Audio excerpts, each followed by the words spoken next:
So guys iPhone 13 ഓപ്പറായിട്ട് വന്നതാണ്. നമുക്ക് charge ചെയ്യാൻ നോക്കുമ്പം ആംബിയർ ഒന്നും എടുക്കുന്നില്ല. ഓപ്പൺ ചെയ്ത് ഡി സിയിൽ കണക്ട് ചെയ്യുമ്പോൾ ഹൈ ആമ്പ് കാണിക്കുന്നുണ്ട്. അതായത് പവർ ബട്ടൺ പ്രസ് ചെയ്ത് കഴിയുമ്പോൾ 1 ആംബിയറിൽ മേളിൽ ആംബിയർ കൺസ്യൂം ചെയ്യുന്നുണ്ട്. അപ്പോൾ ഏതോ ഒരു കമ്പോണൻറ്റ് ഷോർട്ടാണ്. അതിൽ നമുക്ക് നേരെ തെർമൽ യൂസ് ചെയ്തിട്ട് ചെക്ക് ചെയ്ത് നോക്കാം. ട്രിഗർ ചെയ്യുമ്പോൾ നമുക്ക് മെമ്മറിയുടെ അടുത്തായിട്ട് ഹീറ്റ് ആകുന്നതായിട്ട് കാണിക്കുന്നുണ്ട്.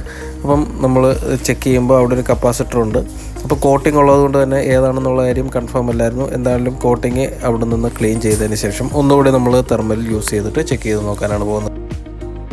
അപ്പോൾ നമ്മൾ ക്ലീൻ ചെയ്തെടുത്ത് തന്നെ കപ്പാസിറ്റർ ഷോർട്ടായിട്ടാണ് കാണിക്കുന്നത്. നമുക്കിനി ഷോർട്ടായ കപ്പാസിറ്ററിനെ റിമൂവ് ചെയ്തതിന് ശേഷം ആ കപ്പാസിറ്റർ ഷോർട്ടാണെന്ന് മൾട്ടിമീറ്റർ യൂസ് ചെയ്തിട്ട് ചെക്ക് ചെയ്ത് നോക്കാം.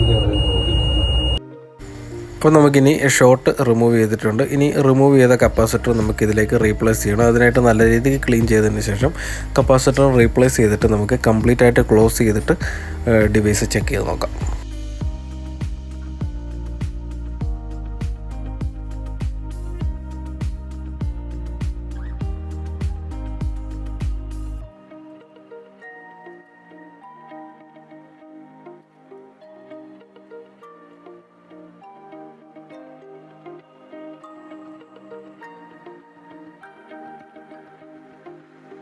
അപ്പോൾ നമ്മളുടെ വർക്കെല്ലാം കംപ്ലീറ്റ് ആയിട്ടുണ്ട്. അപ്പോൾ ഡിവൈസ് ഫുള്ളായിട്ട് ക്ലോസ് ചെയ്തതിന് ശേഷം പ്രോപ്പറായിട്ട് വർക്ക് ചെയ്യുന്നുണ്ടോ എന്ന് ചെക്ക് ചെയ്ത് നോക്കാം.